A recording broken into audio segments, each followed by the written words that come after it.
Hello everyone, welcome to my YouTube channel. My name is Ajmal and last video में हमने section 2 में definitions discuss की थी और यह उसी का पार्ट 2 है। तो आगे की डेफिनेशंस देखते हैं। तो नेक्स्ट 14th डेफिनेशन देखते हैं जो बताती है इंजरी के बारे में। तो injury means any harm whatever illegally cause to any person in body, mind, reputation और प्रॉपर्टी। तो इसमें यह कहा गया है कि इंजरी तब मानी जाएगी जब किसी को कोई हार्म यानी कोई नुकसान होगा। और नुकसान कैसा होगा? इलीगल तरीके से होगा। मतलब अगर किसी को गैर कानूनी तरीके से नुकसान पहुंचाया जाएगा तो तब माना जाएगा कि उस पर्सन को इंजरी हुई है। तो देखते हैं कि किस व्यक्ति को किस किस तरीके से इंजरी हो सकती है। तो पहला है बॉडी को, मतलब फिजिकली इंजरी हो सकती है। जैसे अगर किसी से फिजिकली लड़ाई हो जाती है और उसकी बॉडी को इंजरी आती है तो यह माना जाएगा कि उसकी बॉडी को इंजरी हुई है। एंड नेक्स्ट है माइंड। तो जैसे अगर कोई एक व्यक्ति किसी दूसरे व्यक्ति को मेंटली हार्म पहुंचाता है, जैसे कोई किसी को ब्लैकमेल करता है या एब्यूजिव लैंग्वेज यूज करता है किसी के लिए, जिसकी वजह से उसे मानसिक क्षति होती है, तो यह माना जाएगा कि उसके माइंड को इंजरी हुई है। और नेक्स्ट है रेपुटेशन। मतलब अगर कोई किसी को डिफेम करता है, जैसे किसी के खिलाफ कोई झूठा इश्तिहार छपवाता है अखबार में किसी की रेपुटेशन खराब करने के लिए, तो यह माना जाएगा कि उस व्यक्ति की रेपुटेशन को इंजरी हुई है। या फिर कोई गैर कानूनी तरीके से किसी की प्रॉपर्टी को नुकसान पहुंचाता है तो यह माना जाएगा कि उसकी प्रॉपर्टी को इंजरी हुई है। एंड नेक्स्ट 15th डेफिनेशन है illegal and legally bound to do. तो देखते हैं। The word illegal is applicable to everything which is an offence और which is prohibited by law और which furnishes ground for a civil action, and a person is said to be legally bound to do whatever it is illegal in him to omit। तो अगर आसान भाषा में समझे तो यह definition दो वर्ड्स के बारे में बताती है। तो पहला वर्ड है इलीगल एंड सेकंड वर्ड है लीगली बाउंड टू डू। तो देखते हैं। The word illegal is applicable to everything which is an offence. मतलब हर उस एक्ट को इलीगल मतलब गैर कानूनी माना जाएगा जो कि एक ऑफेंस है, अपराध है। जैसे अगर कोई मर्डर या डकैती जैसा एक्ट करता है जो कि ऑफेंस है लॉ के अंदर, तो उसे इलीगल माना जाएगा। और प्रोहिबिटेड बाय लॉ, मतलब जो भी एक्ट प्रोहिबिटेड बाय लॉ है, मतलब लॉ के द्वारा जिस पर प्रतिबंध लगाया गया है, रोक लगाई गई है। अब जैसे ह्यूमन ट्रैफिकिंग, मानव तस्करी, जो कि एक ऑफेंस है, प्रोहिबिटेड बाय लॉ है, इसलिए इसे भी इलीगल माना जाएगा। और which furnishes ground for a civil action, मतलब अगर कोई ऐसा काम करता है जिसकी वजह से उसके खिलाफ सिविल एक्शन लिया जा सके। जैसे एग्जाम्पल एक व्यक्ति है जो बी से कॉन्ट्रैक्ट करता है कि आप मुझे 100 शर्ट्स दे दीजिए जो कि अच्छी क्वालिटी में होनी चाहिए और उसके लिए मैं आपको 10,000 रुपये दूंगा। तो यहाँ इन दोनों में कॉन्ट्रैक्ट हो जाता है। बट अकॉर्डिंग टू कॉन्ट्रैक्ट तो शर्ट की क्वालिटी अच्छी नहीं निकलती है। तो अब ए के पास पूरा अधिकार है कि वह बी के खिलाफ सिविल एक्शन ले सकता है। और ये जो एक्ट बी ने किया है खराब क्वालिटी देकर, यह एक इलीगल एक्ट माना जाएगा। तो अब इस डेफिनेशन का सेकंड पोर्शन देखते हैं। And a person is said to be legally bound to do whatever it is illegal in him to omit. तो सबसे पहले ओमिट इस वर्ड को देखते हैं। तो इसका मीनिंग होता है किसी काम को ना करना।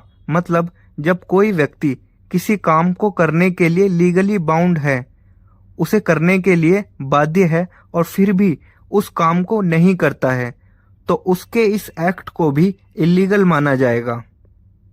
और इसे एक एग्जाम्पल से समझते हैं। जैसे अगर कोई पुलिस ऑफिशियल एफआईआर रजिस्टर करने से रिफ्यूज करता है, मना करता है, जिसके लिए वे लीगली बाउंड टू डू था, पर उसने अपनी ड्यूटी नहीं की जिसके लिए वह बाध्य था, तो उस पुलिस ऑफिशियल के इस एक्ट को भी इलीगल माना जाएगा। तो इस डेफिनेशन में इतना ही। एंड 16th डेफिनेशन है जज की। तो देखते हैं। तो जज means a person who is officially designated as a जज, मतलब जो भी ऑफिशियली डेजिग्नेटेड है एज अ जज, जैसे जजेस of supreme court, high courts, district courts and subordinate जजेस। तो ये ऑफिशियली डेजिग्नेटेड है। और देखते हैं कि और किस किस व्यक्ति को जज माना जा सकता है। तो देखते हैं। And includes a person who is empowered by law to give, जिसे लॉ के द्वारा अधिकार दिया गया हो इन एनी लीगल प्रोसीडिंग, किसी भी लीगल प्रोसीडिंग में, सिविल और क्रिमिनल।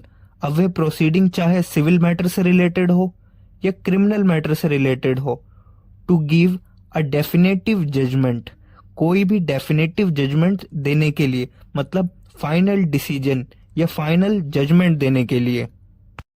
और a judgment which if not appealed against would be definitive, और जजमेंट जिसके खिलाफ कोई अपील ना दायर की गई हो उसे भी डेफिनेटिव जजमेंट माना जाएगा।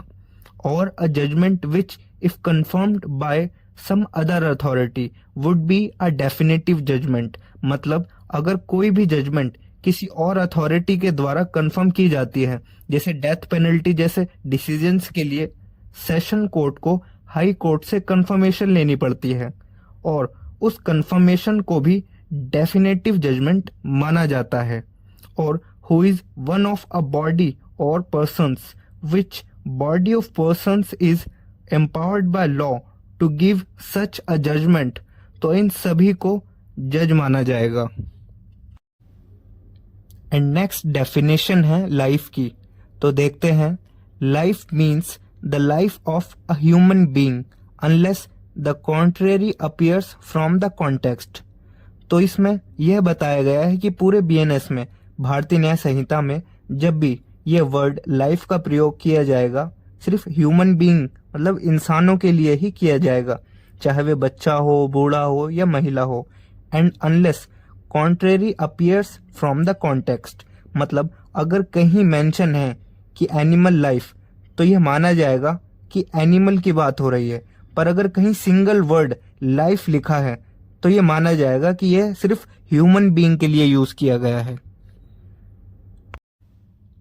एंड नेक्स्ट 18th डेफिनेशन बताती है लोकल लॉ के बारे में। तो local law is a law applicable only to a particular part of India. तो लोकल लॉ उसे कहा जाएगा जो इंडिया के किसी पर्टिकुलर पार्ट पर ही लागू होगा। अब जैसे बीएनएस या बीएनएसएस ये पूरे भारत पर अप्लाई होंगे, तो इसलिए यह लोकल लॉ नहीं है। पर अगर हम देखें तो दिल्ली रेंट कंट्रोल एक्ट, जो कि सिर्फ दिल्ली पर ही अप्लाई होता है, तो यह एक लोकल लॉ है। तो जो भी लॉ किसी पर्टिकुलर जगह पर, किसी पर्टिकुलर पार्ट पर लागू होते हैं, उन्हें लोकल लॉ कहा जाता है। एंड नेक्स्ट डेफिनेशन है मैन की। तो man means a male human being of any age. And next definition है मूवेबल प्रॉपर्टी की, जिसे हिंदी में चल संपत्ति कहा जाता है। ऐसी चीज या ऐसी प्रॉपर्टी जिसे एक जगह से दूसरी जगह ले जाया जा सके। तो डेफिनेशन देखते हैं। Movable property includes every description except land and things attached to the earth or permanently fastened to anything which is attached to the earth। मतलब हर चीज को, हर प्रॉपर्टी को, जैसे कोई व्हीकल को, इलेक्ट्रॉनिक डिवाइस को या ज्वेलरीज को मूवेबल प्रॉपर्टी माना जाएगा, जिसे एक जगह से दूसरी जगह ले जाया जा सकता है। तो आगे देखते हैं। ये वर्ड है एक्सेप्ट, मतलब कौन कौन सी चीजें मूवेबल प्रॉपर्टी की डेफिनेशन में नहीं आती है। तो एक्सेप्ट लैंड मतलब धरती को छोड़कर अब ऑब्वियस सी बात है कि लैंड एक जगह से दूसरी जगह नहीं ले जाया जा सकता, तो यह इमूवेबल है। And attach to the earth, मतलब ऐसी चीजें जो धरती के साथ जुड़ी हुई हैं, जैसे ट्री जो अर्थ से अटैच रहता है और उसे एक जगह से दूसरी जगह नहीं ले जाया जा सकता, तो इसे इमूवेबल माना जाएगा। और मतलब लैंड को छोड़कर, धरती को छोड़कर और वो चीजें छोड़कर जो धरती के साथ जुड़ी हुई हैं। और परमानेंटली फास्टन टू एनीथिंग, मतलब कोई ऐसी चीज जो परमानेंटली किसी चीज से जुड़ी हुई है, उन्हें हम मूवेबल प्रॉपर्टी नहीं मानेंगे बल्कि इमूवेबल प्रॉपर्टी मानेंगे। एंड नेक्स्ट डेफिनेशन है ओथ की, जिसका हिंदी में मीनिंग है शपथ लेना या कसम लेना। तो देखते हैं ओथ।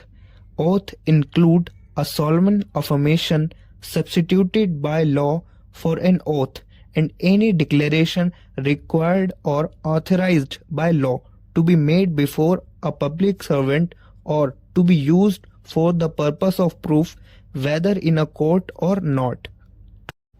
तो बेसिकली ये डेफिनेशन ओथ के बारे में बताती है कि जब कोई व्यक्ति सोलेमन अफर्मेशन लेता है कि जो भी मैं कहूँगा सच कहूँगा, और जब कोई व्यक्ति डिक्लेरेशन देता है किसी पब्लिक सर्वेंट के सामने, तो उस ओथ को एज अ प्रूफ माना जाएगा कोर्ट में या कोर्ट के अलावा किसी और जगह।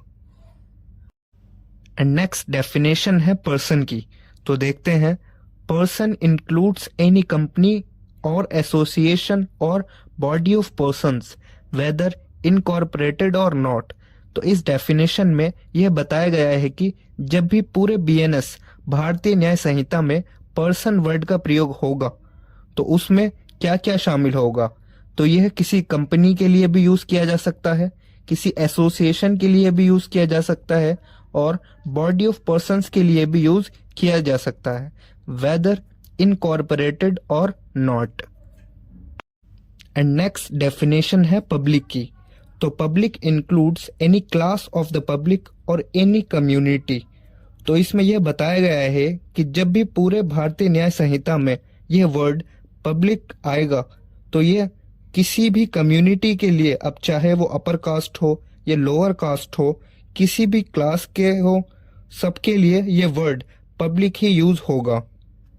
तो आज की इस वीडियो में सिर्फ इतना ही, बाकी की डेफिनेशन हम नेक्स्ट पार्ट में कवर करेंगे। तो मिलते हैं नेक्स्ट वीडियो में।